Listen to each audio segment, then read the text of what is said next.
essa formação está sendo gravada e vocês já estão dando a prévia autorização para isso. Frei, por favor, a palavra é sua.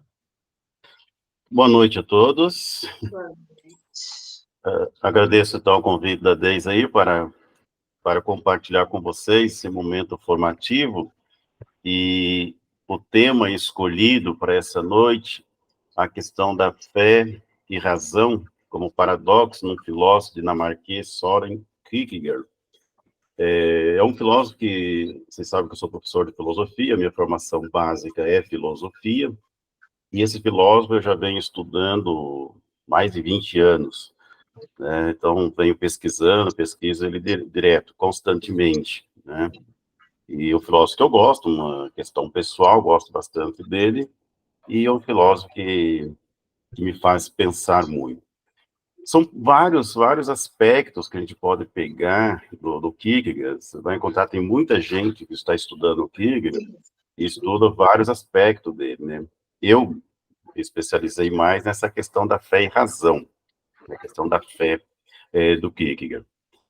Para começar, o Kierkegaard é um pensador muito amplo, a gente poderia ficar aqui muitas horas, né? Ele é muito complexo para entender.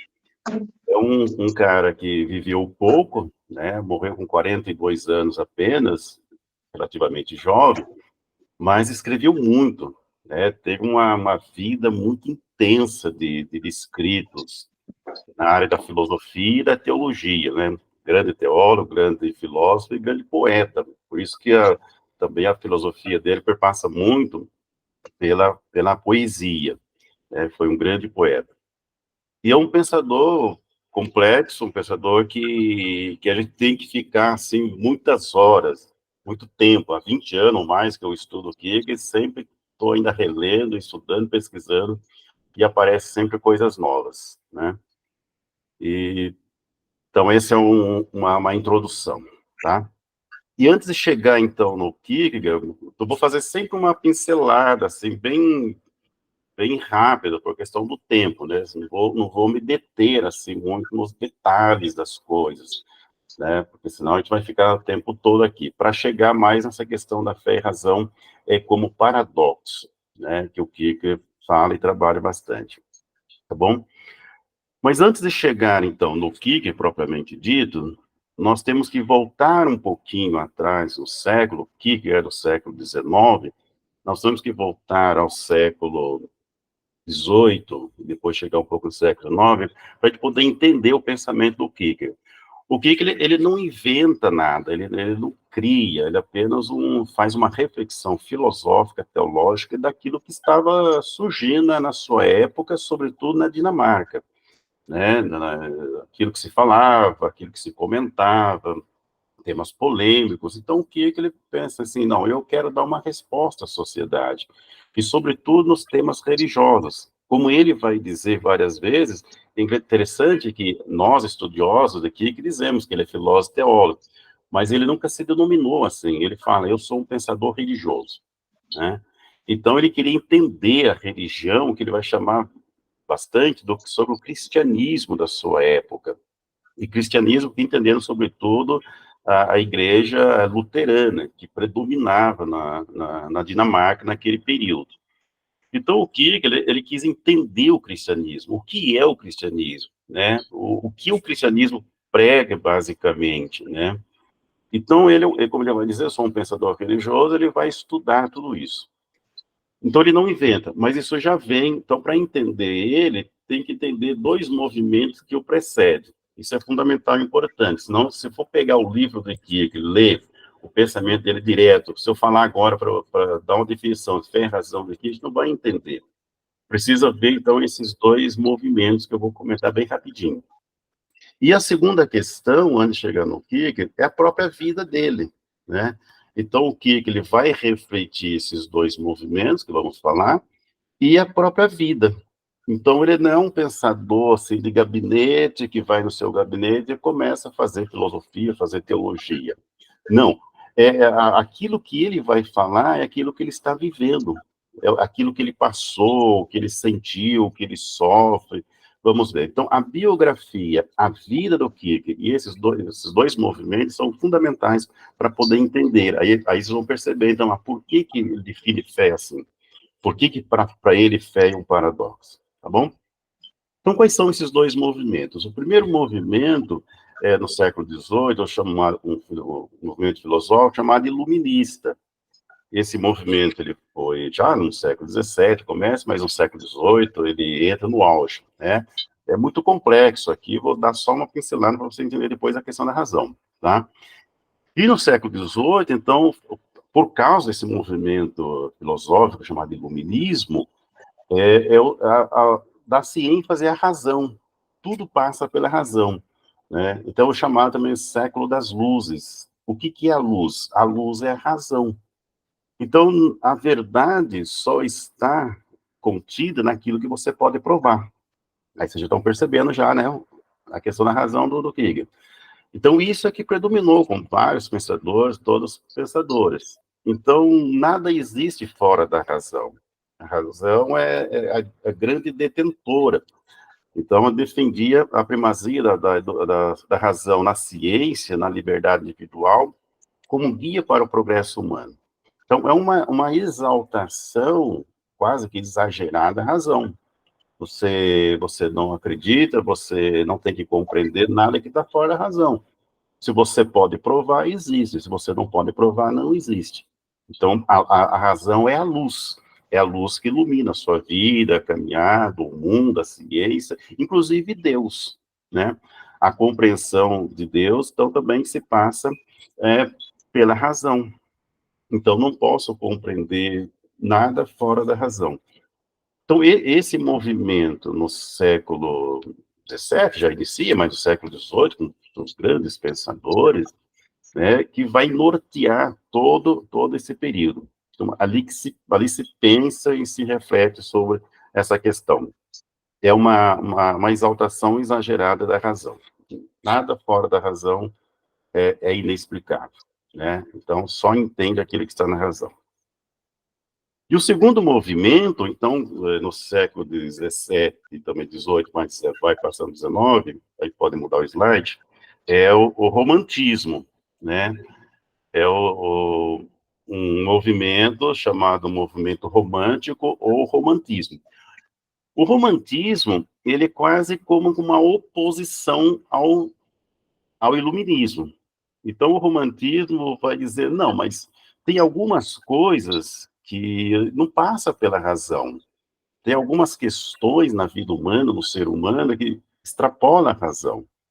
Então, por isso que o movimento romantismo, ele já não está só no movimento filosófico, mas também ele se estende para o artístico, para o literário, e ali vai vários lugares. Ele surge na Alemanha, mas antes nós já temos na Inglaterra, essa expressão romântico, romantismo, surge a primeira vez já no século XVII na Inglaterra, ali que surge essa palavra, depois esse movimento se estende.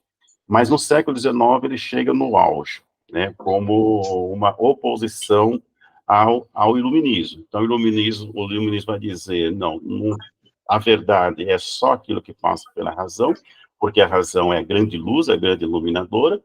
O romantismo vai dizer, não, há coisas que não passam pela razão. Há questões que eu tenho que compreender no ser humano e que está fora. Então, a razão não explica tudo, ela não abarca tudo. Então, os românticos, chamados românticos, filósofos, pensadores, nesse período, então vão dizer, o homem não é só razão, né? Mas ele também sentimento e emoção. Né? Então, como você entender, como compreender o sentimento e a emoção, não é racional. Então, eles vão dizer, o homem sofre, chora, deseja, se apaixona, se alegra, possui instintos, e assim por diante. Então, eu não sou só razão, cérebro, né? Mas eu tenho emoções e sentimentos. E aí, o sentimento e o movimento que vai se nortear, então, precisa ser também compreendido, tá? Então, assim, bem rapidamente, esses dois movimentos. Estão passando? Então, o iluminismo, então, esses dois movimentos, o iluminismo, muito forte ainda, mesmo no século XIX, mas ainda é forte. né, que é a razão que está acima de tudo, é grande luz que ilumina a ciência, a religião, o universo. E o iluminismo, o romantismo, que vai dizer, não, também o homem também é sentimento e emoção, que também precisa compreender. Esses dois movimentos estão perpassa por toda a Europa e chega na Dinamarca. Então, eles são muito fortes na marca do Kierkegaard, né? E esses dois movimentos, então, que vão influenciar muito o pensamento do Kierkegaard. Então, toda a filosofia, toda a teologia do Kierkegaard depois, o seu pensamento vai estar norteado para isso. Então, se você vai na universidade, se você vai estudar, fazer filosofia, teologia, os estudos da época, eram esses dois grandes correntes muito fortes, sobretudo na Dinamarca. O iluminismo, exaltação da razão, e o romantismo como oposição. O homem não é só razão, mas também pode mudar o slide. Também é sentimento e emoção. Então, o que o Kierkegaard, por exemplo, então, na Dinamarca, ele vai, então, criticar o iluminismo. O Kierkegaard vai criticar, no fundo, esses dois pensamentos filosóficos, né? Critica tanto o iluminismo, porque o Kierkegaard vai dizer, olha, a razão não explica tudo, né? E depois no romantismo também, que a razão não abarca tudo, mas o romantismo também não se explica somente pela emoção e pelo sentimento. Então, o ser humano, a vida humana, ela é mais complexa do que isso, né? Então, o Crick vai centrar seu pensamento, basicamente, então, no homem, no ser humano, sobretudo na sua individualidade, na sua subjetividade. Então, o Crick não está interessado, no primeiro momento, em compreender o mundo, a ciência, as coisas. O que ele vai... Porque isso já estava fazendo o romantismo e o iluminismo. Já tinha tentando entender as coisas. Então, o que vai dizer? Olha, mas antes de tentar entender o mundo, as coisas, a realidade, eu preciso entender o homem. Quem é que se pergunta pelas coisas? Né? Quem faz perguntas sobre a existência das coisas, inclusive sobre Deus? Né? Quem que se pergunta sobre Deus? Sou eu, ou seja, o ser humano. Então, a natureza, o universo, o mundo, ele está dado, né? Ele não se pergunta sobre si mesmo. Todas as perguntas sobre a existência das coisas e da própria vida humana, quem faz é o homem.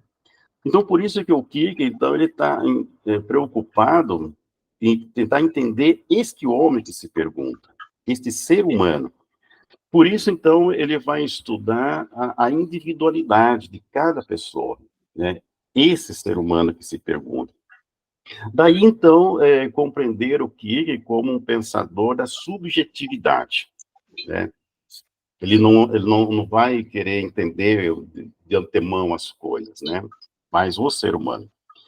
Por isso, então, que muitas pessoas, muitos pensadores, muitos estudiosos até de Kierkegaard, da filosofia, vão chamar o Kierkegaard de uma corrente que vai surgir depois dele, logo depois de Kierkegaard, chamado de existencialismo. Como o Kierkegaard é cristão, né, ele tem fé, é um homem de fé, embora ele diga que fala que não, vocês vão perceber depois, porque para ele fé é uma outra questão. Então, ele é um pensador cristão, e vão chamar de existencialismo cristão. Mas eu, particularmente, estudando aqui, que outros pensadores, eu não gosto dessa expressão. O que não foi, na verdade, um existencialista na corrente filosófica. Isso vai ser depois, vai ser Heidegger, Sartre, outros pensadores que vão surgir, Gabriel Marcel, tantos outros, que esses sim são existencialistas, né, na corrente filosófica, que é pós-Kierkegaard. Então, essa expressão que o Kierkegaard foi, aí alguns dizem até o pai do existencialismo, porque ele começou o existencialismo e tal, isso não procede, o Kierkegaard não está falando nesse sentido. O que o Kierkegaard quer entender é a subjetividade. Então, o mais certo seria colocar o Kierkegaard como um pensador da subjetividade. Ele quer entender a alma humana, né? Quem é esse ser humano que se pergunta? E não as coisas, o mundo e tal, de antemão, tá? Então, isso é importante. Então, esses dois movimentos, falei bem rapidinho, porque eles são complexos, muito, né? muito exaustivo, mas só para vocês entenderem, então, que esse é um pano de fundo por detrás de todo o pensamento do Kierkegaard, tá? Outra questão, isso pode mudar, então, outra questão para entender o Kierkegaard é a sua biografia, é a sua vida, né? Eu coloquei aqui, eu escrevi pequena biografia. Então, quem é esse pensador? Quem é o Kierkegaard? Né? O nome dele dinamarquês Søren Abar Kierkegaard. Então, ele nasceu no dia 5 de maio de 1813, em Copenhague, na Dinamarca. Ele tinha 7 irmãos, ele é o 7º irmão, e seu pai, Michel Kierkegaard. Né? O pai do Kierkegaard já era casado, depois ele fica viúvo, e aí ele casa com a sua empregada, né? E quando ele casa com a empregada, ela então fica grávida, e tem o filho, que é o Kierkegaard. Os outros irmãos dele são filhos do primeiro casamento dele, né? Só o Kierkegaard é filho da empregada. No começo ele não sabe, ele vai descobrir isso depois, né? Então, que se chama Anne Kierkegaard, né? Quando o pai de Kierkegaard teve ele, já tinha 56 anos, né? E a mãe do Kierkegaard, que é a empregada dele, que casou com o pai dele, 44 anos. Por isso que o Kierkegaard vai dizer depois, eu sou filho da velhice, né? Sou filho da velhice. E esses irmãos do Kierkegaard, todos eles, né, que são... Eu até coloquei o nome ali, por questão de curiosidade, né? Então, antes dele, né, a Mari, que tinha 16... Quando o Kierkegaard nasceu, né? A Mari tinha 16 anos, a Nicole, 13 anos, a Petra, 11 anos, Sori Michel, 7 anos, o Niels Andréia, 5 anos, e o Peter Christie, 4 anos. Com exceção do Peter Christie, todos os outros irmãos deles, inclusive o pai e a mãe, vão falecendo muito rápido.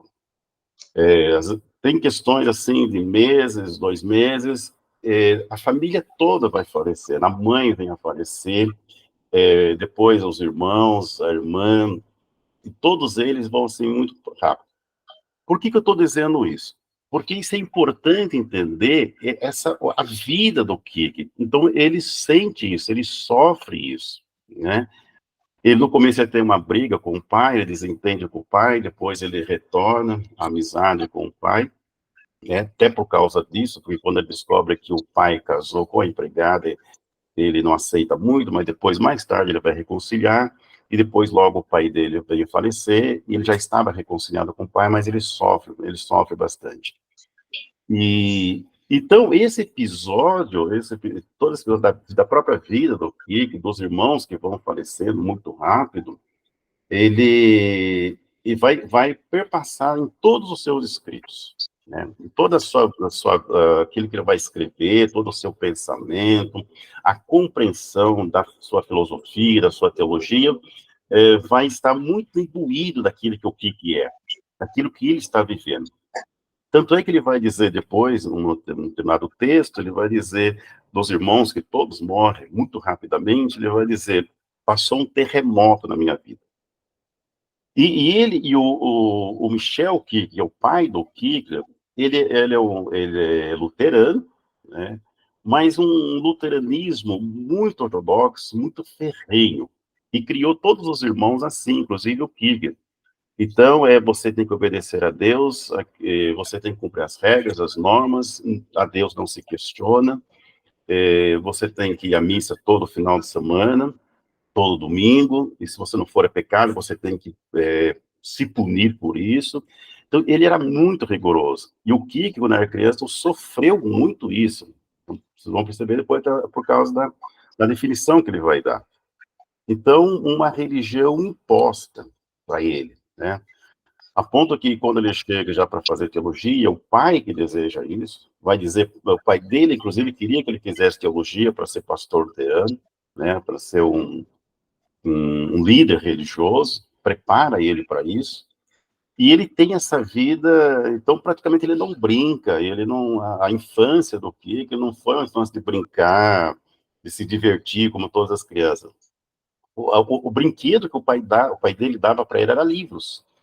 Então ele tinha que ler, exigia do Kierkegaard línguas, tem que saber língua, tem que saber latim, tem que saber grego, não. Isso desde os 5, 6 anos de idade. para poder depois aprender a teologia, aprender a Bíblia e o contexto religioso. Então, o Kierkegaard foi marcado por essa educação, eu diria, negativa da religião imposta, sobretudo por seu pai, né? Ele vai depois se questionar muito sobre essa questão. E como os irmãos dele, então, morreram antes, como ele vai dizer, um terremoto passou pela minha vida, o que acha e acredita, até por causa disso, né, tudo é Deus, é uma família extremamente religiosa, né, então ele acha e acredita que também ele não vai viver muito. Ele acha que ele ia morrer com 33 anos, né, que era a idade de Jesus, né, que ele pressupõe. Então, quando eu tiver com 33 anos, eu vou morrer. E ele começa então, depois que ele estuda, faz teologia, se forma, então quando ele começa a escrever, ele escreve compulsivamente. Começa a escrever, porque ele sabe que logo ele vai morrer. Né? Com 33 anos, porque os irmãos dele todos morreram antes, então ele também vai morrer assim, que era a vontade de Deus. A vontade de Deus que a família dele não se perpetuasse muito tempo. Assim ele acreditava. Mas o fato é que essa questão não se sucedeu, né? Ele morreu com 42 anos e viveu mais. E foi até bom, porque aí, começou a escrever mais, a gente estuda mais hoje os escritos dele, né? Então, não se cumpriu a profecia dele, né? De morrer com 33 anos. Então, a vida do Kierkegaard, marcada por isso, pela família, sobretudo pelo pai, tudo isso vai influenciar demais no seu pensamento. Então, por isso que eu digo, esses dois movimentos, né, esses dois movimentos filosóficos, iluminismo e romantismo, influenciou no pensamento filosófico e teológico do Kierkegaard e a sua própria vida. Depois disso, o irmão dele, o Peter Priester, que fica, é o único que fica. Ele é um pastor, é um teólogo também, um pastor luterano, e o Kierkegaard, inclusive, vai brigar com ele, algumas discussões teológicas bem profundas. Depois o Kierkegaard vai morar sozinho, né, eu já 19, 20 anos, o Kierkegaard mora sozinho, e a partir daí viveu toda a vida dele sozinho.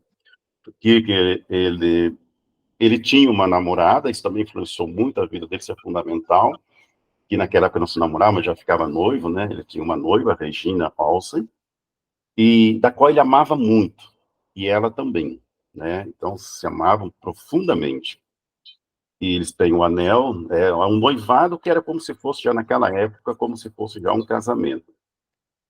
E o momento quando o Kierkegaard está estudando, ele percebe que a vida dele não foi feita para o casamento. Ele vai escrever depois um livro sobre a questão do matrimônio, a vida ética dele sobre o matrimônio, mas ele fala que é para os outros, não é para ele.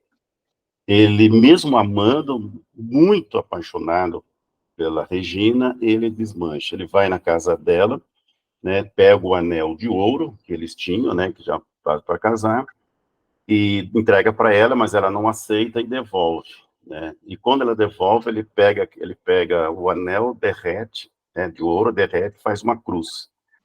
Aí ele fala, agora, isso é minha cruz, e eu tenho que viver a minha cruz, né? E depois ele vai para a Alemanha e estuda, fica 3 meses na Alemanha, onde ele vai ter contato com alguns filósofos da época, e então é esse episódio, mas ele amou a vida toda. Então ele viveu sempre sozinho, sempre uma vida solitária.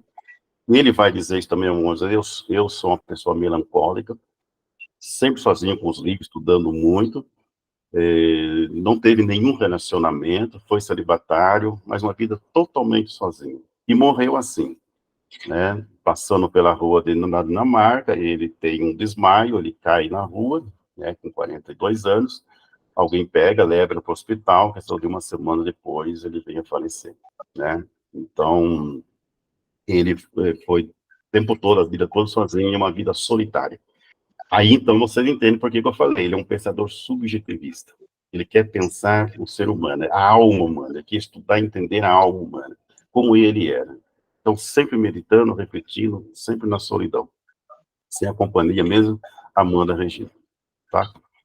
Então, bem rapidinho, essa é a questão. Tá?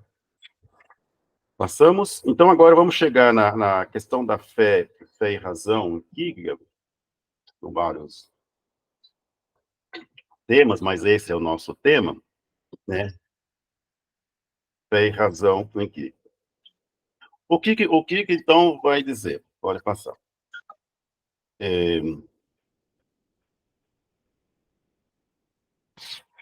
Isso.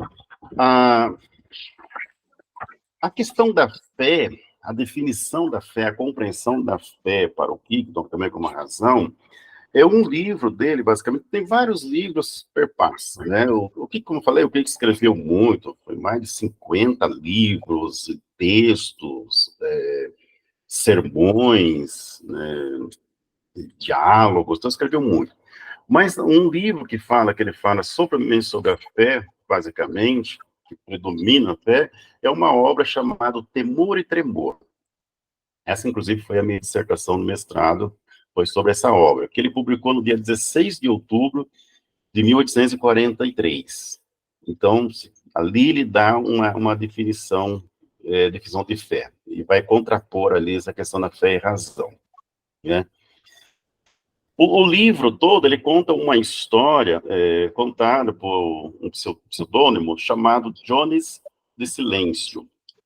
Você não vai encontrar nenhum livro do Kierkegaard, vocês estão já no finalzinho, quase na morte dele, ele mesmo falando. Então, o Kierkegaard, ele dá sempre um autor, né? Ele não escreve, sim, ele falando aquilo, tal coisa, tal assunto que ele quer abordar. Ele sempre pega o nome de uma pessoa.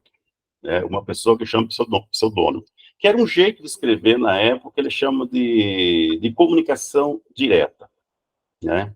Então, todos os livros dele, todas as obras dele. Nessa obra, Temor e Tremor, é o Jones de Silêncio. Então, quem vai estar falando, contando a história, definindo fé, definindo razão, definindo a questão do paradoxo, é o Jones do Silêncio, né?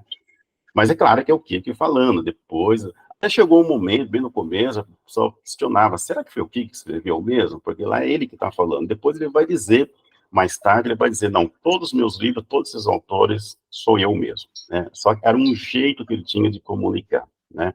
Então o John, ele vai falar, é como se fosse o John falando, mas é o próprio Kierkegaard, que era a comunicação indireta. Então, nesse livro, Temor a Tremor, onde o Kierkegaard vai definir a fé, que é um dos livros mais fininho dele, né? Os outros são mais grossos. O que está por detrás? Também só no livro aqui a gente ficaria uma noite, um dia, um ano falando sobre o livro, né? Mas o que está por detrás desse livro, a história da definição de fé e razão do que com paradoxo? Ele vai trabalhar a questão bíblica, o texto bíblico do Gênesis, capítulo 22, de 1 a 19, que é o sacrifício de Isaac, né, de Abraão, que é a história de Abraão. Todo mundo sabe, né, essa história de Abraão. E ele vai contar essa história de Abraão. Abraão, que a pedido de Deus, né, vai imolar o filho, o Isaac, né? Então, por que Abraão? Porque em toda a passagem da Bíblia, Abraão é o pai da fé, como vai dizer Paulo, o próprio Jesus, né? A Bíblia se define Abraão como o pai da fé. Então, o Kierkegaard, ele quer compreender a fé, né? Então, para compreender a fé, ele vai em Abraão, já que a Bíblia fala que Abraão é o pai da fé, portanto, ali está a definição de fé, então vamos estudar ele, vamos tentar entender Abraão, a história de Abraão. Então, ele pega toda a história de Abraão, Gênesis capítulo 22, né? E aí ele vai fazer sua análise, ele vai fazer sua análise filosófica, teológica sobre esse episódio, né? Então, Abraão, na Bíblia, é o maior modelo de fé. Ele crê além da razão, né? Mas sem ter na razão o porquê do que ele crê, do que ele acredita, vai dizer o Kierkegaard, né? A história, Abraão pega o seu filho, o Isaac é o filho da promessa, Abraão tem 100 anos, né? Sara tem já 90 anos, dois pede um filho, e concede o filho, né, o Isaac. Então, Isaac é o filho da promessa. Deus diz para ele, né, nesse filho vou te dar uma numerosa descendência, né? Então, Abraão, claro, fica ali feliz, sente-se abençoado por Deus por daquele filho. Se identifica ali naquele filho, Isaac, na qual ele ama tanto, como todo pai ama seu filho. Então, mas Isaac já veio por Deus uma questão especial, né? Já ele era velho, a esposa dele também e tal. Num determinado momento, né, Deus pede para Abraão, vai ao Monte Moriá e sacrifique o seu filho, o Isaac, né? Então, Abraão, ele pega o filho e faz essa caminhada, que dura 3 ou 4 dias, né, de caminhada com Isaac até o Monte Moriá para sacrificar o filho, né? Então, por que que Abraão é o exemplo da fé?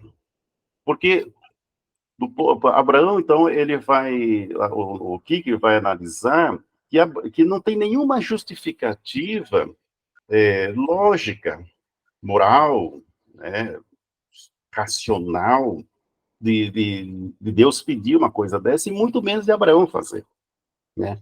Qual seria, então, se fosse pela razão, pegar lá o iluminismo, pela razão, mesmo o romantismo, tal, o sentimento, né, das emoções, o que que Abraão devia fazer? Não obedecer.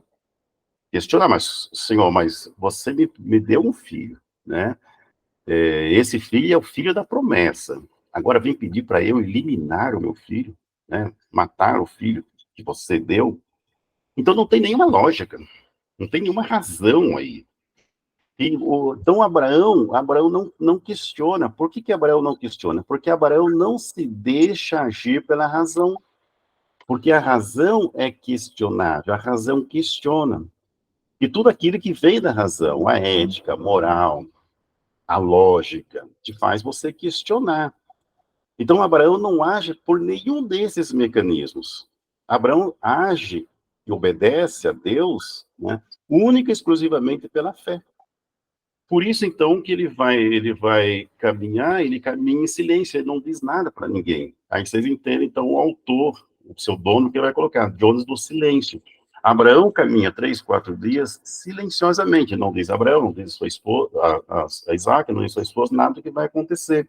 Ele ouve a voz de Deus, o pedido de Deus, leva, pega teu filho, vai ao Monte Moriá e sacrifica, ele vai naquele caminho. O que que ele vai dizer? Esse é um caminho de angústia, é uma caminhada angustiante, mais do que chegar no Monte Moriá e sacrificar o filho, pegar a faca e imolar o filho. Essa caminhada é pior do que quando chega, porque é uma caminho de angústia. Depois vai escrever um livro, inclusive, sobre angústia, né? A definição de angústia. Mas o que que é angústia? A angústia é você obedecer e agir simplesmente pela fé, não pela razão, né? Porque pela razão você não, pela razão Abraão ficaria. E do ponto de, então, a ação de Abraão, a obediência de Abraão é uma obediência totalmente imoral, ilógico, sem sentido, né? Um pai sacrificar o filho, né? Então, você só consegue entender, aí o que que vai dizer, você só consegue entender a atitude de Abraão de obedecer a Deus pela fé, né? E aí, então, ele vai definir a fé. O que que é a fé? A fé é um absurdo, né? Então, a obediência de Abraão, a obedecer a Deus somente pela fé, é uma questão absurda. Aí vem a definição dele de fé. Então, por que que você crê? Creio porque é absurdo, né? Então, a fé está longe de qualquer crivo da razão, como o iluminismo pregava, está fora de qualquer crivo do romantismo, da emoção ou do sentimento. Então, Abraão não pensou no seu sentimento de pai, não pensou no seu sentimento nas suas emoções como pai, nem na razão. Por isso ele foi. Então ele vai e tenta cumprir a vontade de Deus. Que, por sua vez, então, esse pedido de Deus a Abraão é um pedido absurdo, né? Já é um absurdo. Então, por que que Abraão não questiona? Senhor, você me deu um filho, agora quer que eu mate meu filho? Por que que Abraão não faz esse questionamento? Simplesmente obedece. Porque é um absurdo. Porque ele crê no absurdo do pedido de Deus, pela fé, né? Então, o que é a fé? A fé é obedecer e acreditar naquilo que é absurdo, né? Então, Deus está pedindo para mim algo que é absurdo. Então, como eu tenho fé, eu acredito nisso, nele, né? Então, por isso que Abraão é o maior modelo de fé, e por isso que é um paradoxo. Então, fé e razão como paradoxo. Por que paradoxo? Né? Aí, o que não é o único pensador do paradoxo, existem outros pensadores antes dele, mas ele foi muito conhecido pela questão do pensador do paradoxo, né? Ele trabalha bastante sobre essa questão. Então, isso é o paradoxo. O que é o paradoxo? É você acreditar naquilo que é absurdo, em vista do absurdo, mas que, ao mesmo tempo, não é anulação da razão, né? Então, o Kierkegaard aqui, ele não está anulando a razão, não está dizendo, então Abraão é um irracionalista. Não, ele está desvalorizando a razão. O Kierkegaard não desvaloriza a razão. Por isso é um paradoxo. O Abraão, diz Kierkegaard, ele acredita no absurdo, ele obedece a Deus pela fé, mas essa atitude dele é razoável. Ou seja, ele tinha consciência do que ele estava fazendo. Para Abraão, é a razão dele que ultrapassa a razão e vai pela fé que faz que ele age assim. Isso é paradoxo, né? Então, é uma fé que não anula a razão. A fé diz o quê? Que ele vai para além da razão. Ele ultrapassa a razão, mas ele pressupõe a razão. Não é uma atitude às cegas, né? A quem age pela fé, age de uma forma racional, embora numa atitude incompreensível, né? Um pai sacrificar o filho é uma atitude incompreensível. Então, do ponto de vista da moral, do ponto de vista da ética, Abraão seria um assassino, né? Mas como ele age pela fé, e esta é a razão dele, de Abraão, então a fé ela acompanha aquilo que está além do que você vai fazer, da ação, que é a fé. Por isso absurdo, né? Por isso absurdo e por isso paradoxal. Então, crer no absurdo. Então, vamos avançar aí um pouquinho o slide. É, acho que é o outro, né? Fé e razão em que... Não, acho que é um outro antes. Fé e razão em que... Não, antes. Acho que era... Bom, tá bom, eu falo. Então, o que vai dizer? O absurdo me envolve a razão, mas a razão elimina o absurdo, e assim a possibilidade de sua presença, já que ela foi previamente sacrificada. Então, esse é o paradoxo, né? Isso é o paradoxo, né? O absurdo da fé, ele envolve a razão, ele não é irracional, mas ele vai além da razão. Então, o Kierkegaard nunca pretendeu tomar uma posição contra a razão, como eu disse. O que ele mostra é que a razão tem que conhecer os seus limites, que seja útil de alguma forma. Então, o Kierkegaard, na definição de fé e razão, ele vai colocar um limite na razão. Os iluministas diziam, a razão é tudo, a razão descobre toda a verdade, para o Kierkegaard, não, há um limite na razão. E esse limite na razão, então, está para além daquilo que é chamada fé. E a fé de Abraão, então, em virtude de acreditar no absurdo, tornou-se capaz de acreditar no impossível. Tá? No impossível, no absurdo.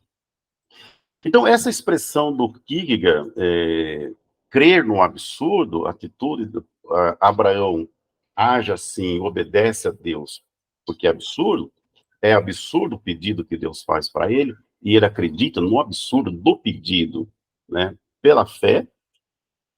O que então vai pegar isso nos padres da igreja ou na patrologia? Ele vai voltar lá no passado, que como teólogo estudou bastante a patrologia, o chamado padres da igreja. E ali ele tem toda a inspiração teológica, né? Então esse conceito de absurdo, o Kierkegaard, ele vai atribuir isso a um pai da igreja, o Tertuliano. quando eu coloquei ali em latim, né, essa expressão, quitus septimus Tertulianos, que é ele, né, o Tertuliano, 150, 220. Então, credo que absurdo. Né? Eu creio, porque, ou apesar do que, é absurdo. Né? Na verdade, sim, essa expressão, creio porque é absurdo, que ele atribui ao Kierkegaard, a Tertuliano, perdão, o Tertuliano não usou essa expressão propriamente dita, né? Quando o Kierkegaard ainda era criança, gostava, lia muito, adolescente, ele lia muito os padres da igreja e ele gostava muito de Santo Atanásio. Depois, quando ele vai ficar mais jovem, vai estudar Tertuliano, ele fica encantado com Tertuliano. E ele encontra essa definição do Tertuliano, credo, quia, absurdum. Creio porque é absurdo. Mas ele atribui a Tertuliano, mas Tertuliano não falou exatamente assim. Né? Mas ele pega essa frase, então vai definir ali fé. Fé é crer no absurdo, para ele. Então dá essa definição. Então se inspira em Tertuliano, porque Tertuliano estava ali distinguindo, naquela época, é um padre da igreja, distinguindo a filosofia e fé. Né? Ele queria fazer essa separação. Filosofia trabalha mais com razão, filosofia é basicamente razão, fé é teologia. Né? Então ele faz essa definição. E a fé, para ele, então, é essa crença no absurdo. Né? Então, tudo que o Abraão vai fazer é absurdo, porque é fé, porque só age pela fé e não pela razão. Então, a fé de Abraão, de acreditar no absurdo, torna-se, então, capaz de acreditar naquilo que é impossível. Né? Não foi uma atitude irracional, como eu disse. Abraão estava consciente dos limites da razão. Então, vejam, Kierkegaard não nega a razão. Então, não é pela fé você vai se atirando de qualquer jeito. Né? Abraão acredita, mas essa acreditar é racional. Mas ele acredita também que a razão tem limite. Né? Se não fosse assim, Abraão então seria um irracionalista, não teria a frente da sua atitude. Né? Então, por que Abraão age assim? Né? Por que Abraão age dessa maneira? Né? Pedido de Deus, que é um absurdo, e ele acredita nesse absurdo. Porque, para aqui, então, ele vai definir a fé para ele ultrapassa a razão, vai além da razão, porque você acreditar, aqui que vai usar muitas definições filosóficas, você vai ler lá, não entende muito, mas ele vai usar, assim, a questão a fé é você ir ao infinito de Deus, né? No caso é Deus, divino, e a razão não atinge o infinito, né? O infinito é só por Deus, para você não viver a fé fora da realidade, mas para você retornar depois aquilo que você é, finito, né? Então, na expressão de Abraão, então você vai, Abraão abre mão de Isaac, né? A pedido de Deus, isso é um absurdo, mas ao mesmo tempo ele crê e acredita nesse absurdo, que se Deus me deu esse filho e agora pede para eu imolar, ele vai trazer meu filho de volta. Que também é um absurdo, mas ele crê. Então, é acreditar que o impossível possa se realizar. Isso é para ele a fé. Que ele vai dizer, só que o Kierkegaard, atenção, que o Kierkegaard não tá, ele não vai, para ele, fé não é fé para além do mundo, no entanto. A fé não é teoria. Aqui ele vai fazer toda uma crítica à teologia da época, ao cristianismo que surgiu na época, tal, a fé como uma crença simplesmente transcendental em Deus, no futuro. O que vai dizer? Não, a fé é para você viver o hoje, o agora, da sua existência. A fé é o que dá sentido às minhas ações, ainda que seja absurdo. Para isso, então, ele vai dizer, é preciso dar o duplo salto. Ele vai chamar assim, duplo salto.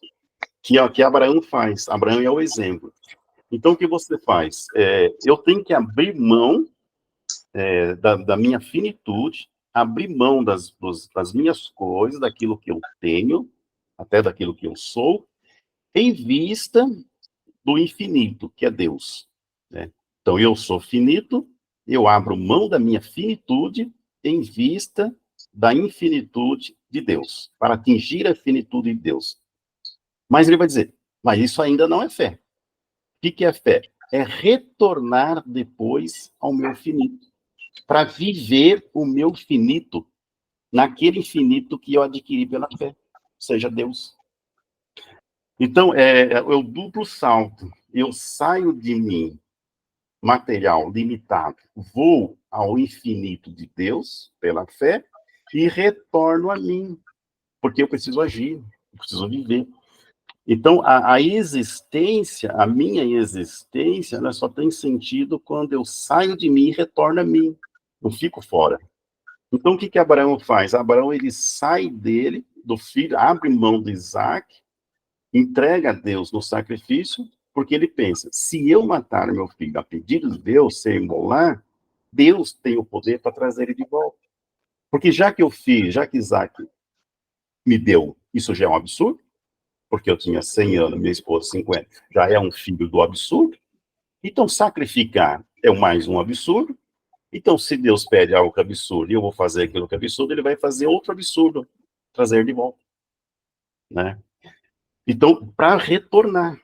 Então, a fé para Kierkegaard não é fé no futuro, no além, né? Mas a fé é prática. Então, por isso ele questiona que, para ele, questiona muito que a fé não pode ser apenas um momento de espiritualidade, de você sair, né?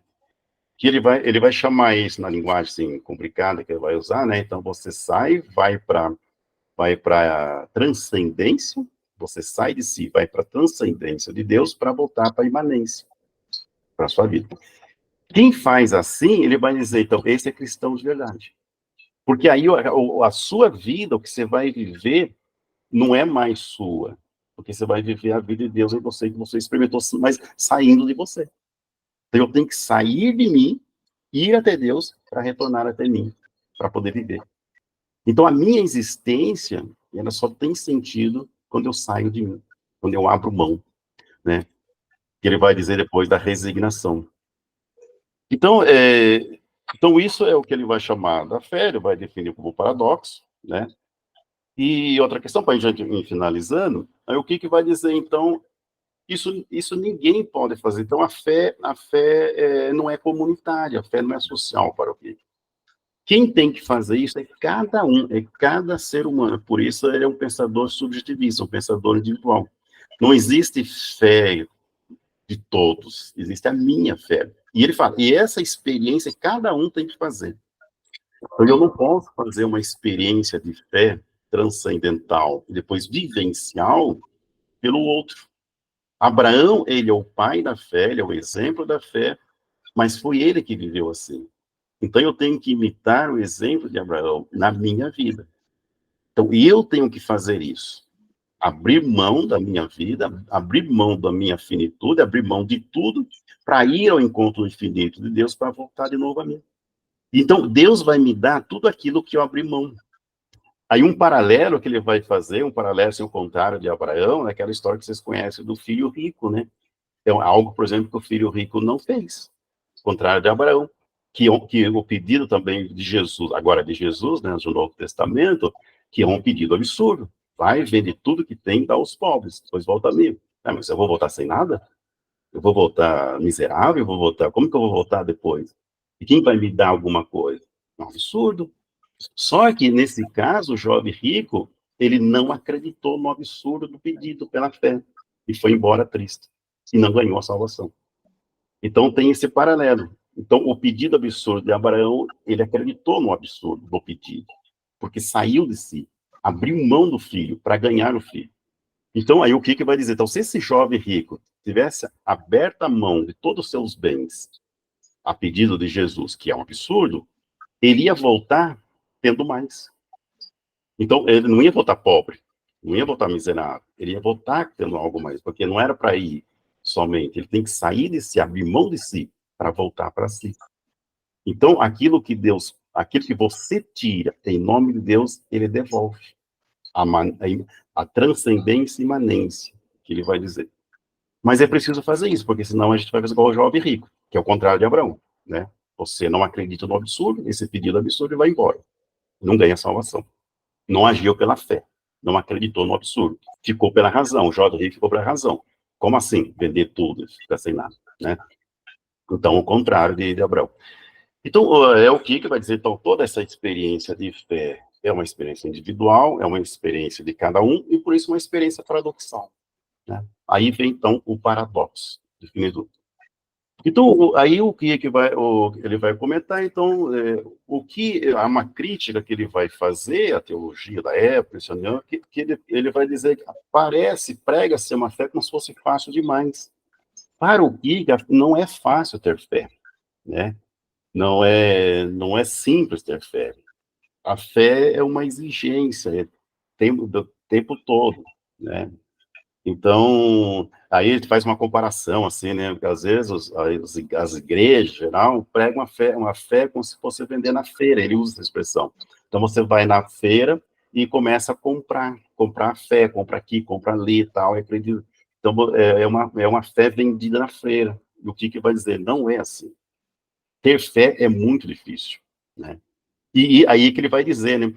O que vai dizer assim? Ele é um pouco irônico, né? Irônico. Ele vai dizer: a fé é tão difícil, que eu mesmo, depois que escrevi tudo isso, não sei se eu tenho. Né? O que viveu uma vida assim, quase perfeita, sozinho, solitário, né? Tinha as reflexões dele, mas mesmo assim ele vai dizer: por exemplo, não sei se eu tenho essa fé da qual estou ensinando, pregando, estudando, refletindo. Porque para ele, fé não é tão simples, né? E essa fé que Abraão teve, falou, é muito difícil. E a fé da Bíblia, né? A fé da Bíblia. Então, a Bíblia toda, seja o Antigo, seja o Novo Testamento, é uma fé exigente. Aí, qual é a grande crítica do que a gente faz a fé ficar muito fácil? A gente vai, eu acredito em Deus, né? Tá bom, né? Vou me salvar por isso, né? Vou me salvar porque eu acredito. E o que vai dizer, então, não é tão simples assim, ter fé. Por isso é uma experiência, então, pessoal e uma experiência individual, né? E acreditar, então, que naquilo que é impossível, né, para que o possível aconteça na nossa vida. Então, é meramente existencial, é meramente pessoal, mas é um caminho que depois nos faz viver. Então, fé é prática para aqui, é ação. E agir como quem tem fé. Porque se eu não faço esse duplo salto, não vou na transcendência de Deus e não volto para a minha vida, eu vou viver só a minha vida, né? Se eu não abro mão da minha vida. Jesus vai dizer depois também, né? Aquele que não desapega de si, né? Então, desapegar de tudo para ir ao infinito de Deus, a tudo que é Deus, para depois voltar. Aí, quando eu volto diferente. Os meus olhos já não vão ser mais o meu. E aí, a minha vivência, a minha existência vai ter outro sentido. Aquilo que eu tenho, que eu abri mão. Por isso o paradoxo. Eu abro mão de tudo para ganhar tudo, mas com outros olhos agora. Isso é absurdo, isso é paradoxal. Essa definição de Kiko. Mas é assim que deveria ser, dizer. Isso é o cristão, né? Isso é o verdadeiro cristianismo, ele vai dizer. Tá bom? Acho que já foi quase uma hora, então, assim, é muita coisa para dizer, falar, mas grosso modo, assim, ou mais rapidamente, assim, é esse. O que é um grande filósofo, teólogo também, muito interessante.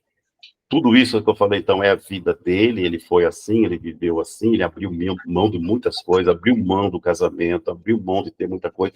É uma família rica, né? O pai dele deixou uma herança grande para ele, ele abre mão de tudo. Como professor, ele já ganhava bastante, mas ele abre mão de tudo, vive uma vida simples, muito simples, tal. Era um homem espiritual, rezava direto, né? Ia sempre à igreja, todo domingo. Embora ele faz uma crítica dizendo: nós não podemos ser cristãos só de domingo, ir à missa ao domingo e achar que é cristão. Embora ele ia todo domingo à missa, né? Mas então ele viveu assim, aquilo que ele criticava é aquilo que ele vivia. Por isso não dá para separar o pensamento aqui da vida dele.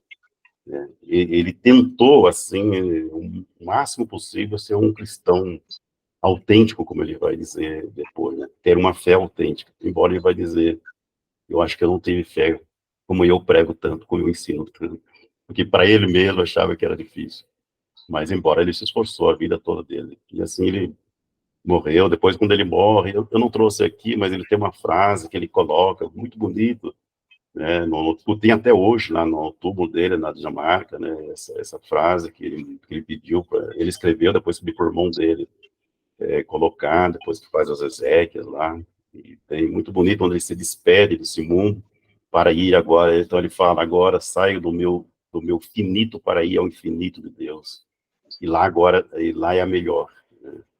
Lá é a eternidade da qual não sairei mais. É muito bonito, assim, tu percebe, embora ele dizendo que não tinha tanta fé assim, mas a vida dele foi assim, muito autêntica, pelo menos ele buscou isso. Então, gente, é isso. Espero que tenha ajudado um pouquinho aí a entrar, né, esse grande pensador do século XIX aqui, que é um pensador cristão muito, muito legal. Já estudo ele há tantos anos e bastante complexo o pensamento dele, a filosofia, mas basicamente é isso que ele quer dizer nessa questão da fé e razão como paradoxo. Muito bem. Alguém gostaria de fazer alguma pergunta para o Frei?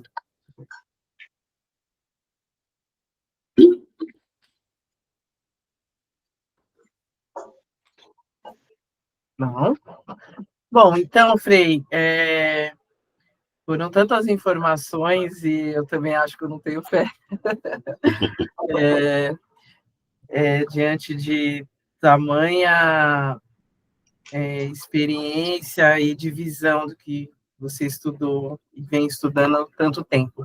Eu quis trazer, eu já ouvi ele falar e me entusiasmei, eu já tinha ouvido essa palestra nas nossas conversas, nos nossos cafés dos domingos, e por isso que eu quis trazer para vocês, que eu ainda estou refletindo, já ouvi mais coisas que com certeza vou refletir, e que com certeza vai nos ajudar a, a se transformar, a melhorar como cristão, a pensar realmente a nossa questão de fé, o que a gente pode contribuir aí, e quem sabe a gente cresce e melhore um pouquinho mais como cristão, como humano, que a gente precisa tanto. Fica aqui meu agradecimento à nossa coordenadora da Fraternidade Nacional, Maria de Lourdes Alurdinha, que gentilmente cede o espaço para nós, deixa a gente usar o Meet, e está aqui abrilhantando a nossa noite, como o senhor também. Eu sei que o senhor é um homem muito ocupado, mas que aceitou, e que o nosso Pai Domingos aumente cada vez mais a sua fé, continue te inspirando para que você também nos inspire como dominicanos que somos, e o nosso eterno agradecimento em nome da Fraternidade Beata Joana Daza. Muito obrigada, Frei, muito obrigada mesmo. E que essa noite foi muito abrilhantada com as suas palavras, com certeza. Eu também agradeço, Frei. O que o senhor conseguiu fazer é deixar a gente com a razão aflorada para poder questionar, pesquisar e ver aonde a gente vai chegar, porque ainda mexeu com tudo. E eu agradeço, como sempre, o senhor, as suas palestras são muito boas, eu sou grata por o senhor estar passando para a gente, e agradeço de coração, sim, a disponibilidade de estar nos passando essas informações. Mas vamos ficar com a razão meio por aí, viu? Tá bem, então. Para tentar se achar. Hã? Obrigada, Frei. Prazer enorme em conhecê-lo, viu, Frei Luiz Carlos? Gostei muito, foi muito bom, e fica aí o convite, agradecendo a oportunidade, né, que a Deise e a equipe toda aí da Fraternidade nos oportunizou, né, conhecer um pouco mais. E fica aí o convite para que o senhor esteja também em outros grupos da Fraternidade com essa reflexão, que é provocativa, né, e, ao mesmo tempo, nos dá esperança de que realmente a gente tem que viver essa fé com essa identidade. Muito obrigada, viu? Gostei muito. Eu agradeço vocês, agradeço pelo convite, pela oportunidade de estar aqui falando desse autor tão, para mim, apaixonante, né? Tem um autor que estuda muito Kierkegaard no Brasil, mas agora foi embora para Canadá, ele sempre diz, né? Eu gosto do Kierkegaard, o Kierkegaard é meu amigo, é o meu melhor amigo morto. Então, ele fala, quando eu leio o Kierkegaard, é como se estivesse conversando com um amigo, e eu tenho essa sensação também. Então, já li todas as obras de Kierkegaard, né? Todas elas, né? E mais em português, alguns em francês, mas de dinamarquês ainda não consigo ler muito bem, né? Mas eu gosto bastante e aprendo muito com o Kierkegaard, e pela vida dele, pelo ensinamento dele, pelas filosofias, pensamentos, e realmente ele faz a gente questionar muitas coisas, né? O que eu tenho, será que é fé mesmo, né? Será que eu acredito nas coisas que eu faço, na minha existência, na minha vida? Aquilo que é cotidiano, não é coisas extraordinárias, sobrenatural. Não, na minha vida mesmo. Como pai, como mãe, como padre, como religioso, como professor, como na minha profissão. Eu creio, eu acredito naquilo que eu faço. As minhas ações são ações de quem crê no infinito de Deus. Ou só vivo nessa imanência da vida, né? Na materialidade das coisas. Não quero abrir mão de nada, tal, né? Então, o Kierkegaard realmente, ele é um pensador provocante. Ele provoca a gente. E essa era a intenção dele, realmente, né? E às vezes ele fazia sermão na missa, na homilia da missa, tem uns padres que estavam pregando na missa luterana, né? Ele ia, davam para ele fazia os sermões assim, bem. E foi lá num desses sermões que ele falou: gente, vocês não têm que ser cristãos só de domingo, não, isso é muito pouco. Você é cristão domingo, depois passa a semana toda, você faz o pecado, faz coisa errada, no outro domingo seguinte você volta para a missa de novo. Você tem que ser cristão a semana inteira, ele dizia, né? E é verdade. Então, ele é esse pensador que questiona, que só sacode um pouco a gente, né? É isso, né? Certeza. Mais alguma coisa? Então, Frei, por favor, nos dê a bênção. E, mais uma vez, muito obrigada. Então, vamos pedir ao Senhor que abençoe a nossa formação, a nossa capacidade de crer, de acreditar sempre mais em Deus, que Maria, nossa mãe, nos Espíritos, nos ajude, para que a gente possa, como fraternidade quer dizer irmãos, né? Na grande amizade social, como também prega a campanha de fraternidade, né?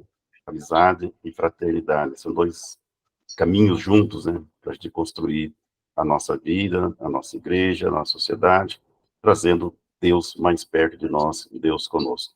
Então vamos rezar a Ave Maria, pedindo a Nossa Senhora interceda a Deus por cada um de nós, que nos ajude a ser, como o Kierkegaard vai dizer, cristão de verdade. Ave Maria, cheia de graça, o Senhor é convosco, bendita sois vós entre as mulheres, e bendito é o fruto do vosso ventre, Jesus. Santa Maria, Mãe de Deus, rogai por nós, pecadores, agora e na hora de nossa morte. Amém. Pela intercessão de São Domingos, nosso Pai, abençoe o Deus Todo-Poderoso, o Pai, o Filho e o Espírito Santo. Amém. Amém. Boa noite Obrigada, a todos. boa noite. Boa noite, Obrigada, pessoal. Frei, boa noite. Boa noite. Beijinho para todos. Um beijo, graça. Tchau, tchau.